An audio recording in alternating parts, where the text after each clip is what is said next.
We're going to expand on the simple model that we looked at yesterday to take into account outside conditions. So the example there, we know that the temperature of an object will never be lower than the temperature of its surroundings, or higher if you're heating it up. So we change the equation slightly. Instead of being equal to some constant times the population, it's the constant times some population minus this external factor. The solutions, I say solutions because there's actually more than one solution. The first one is what we call the trivial case. And actually yesterday's simple one did have a trivial case, which I didn't talk about. P equals n is a trivial case. It will solve this problem. Because if you make P equal to n, what happens to the derivative? We're saying the derivative is equal to 0. Well, if the derivative is equal to 0, the original function must have been a constant number. Because when you differentiate, well, P equals n it's a constant number. So it is a solution to that equation. So the one we looked at yesterday, a solution to that would have simply have been P equals 0. That would have been a solution. So we call it the trivial solution, I guess because we're not really interested in that one. We're more interested in the other situation. The other situation would be this then.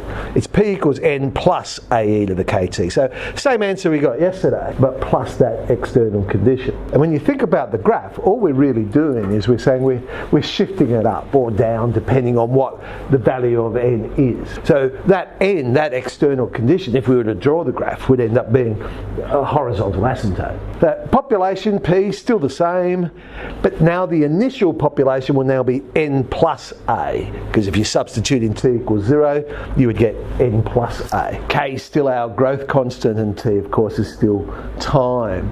It's all right. A very, very old HSC question, but anyway, let's have a look at it. The T is the temperature inside the room at time T.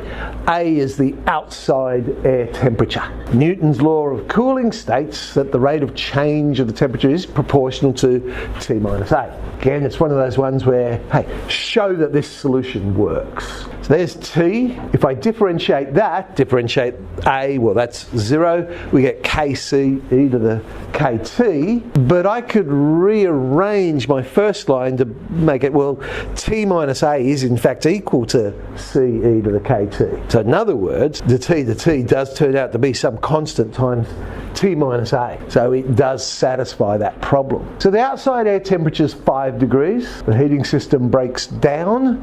So the temperature of the room drops from 20 to 17 in half an hour. How long is it going to take until the room temperature becomes 10? T will equal my outside air temperature, that horizontal asymptote, 5 plus CE to the KT. That's what we need to try and work out our different constants so we can go and solve this problem. But the initial one was 20. And remember, these two numbers will add together to give that initial amount. So C must be 15. I can change my equation a little bit there. I now know it's 5 plus 15 e to the KT.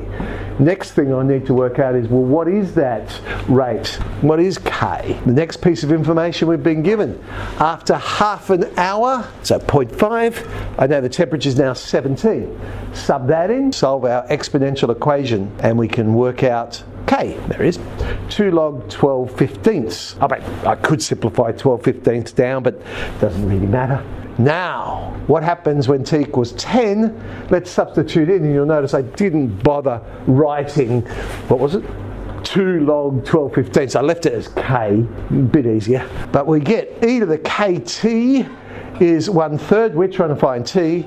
T is equal to 1 on K log 1/3. Chuck it all in the calculator. 2.46167. So the question was, how long? I've said, well, after 2.5 hours. But 2.46 is pretty close to 2.5.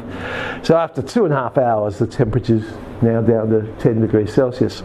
So the questions really aren't that dissimilar to the ones from yesterday. The only difference is we've shifted the problem up or down to some other horizontal asymptote.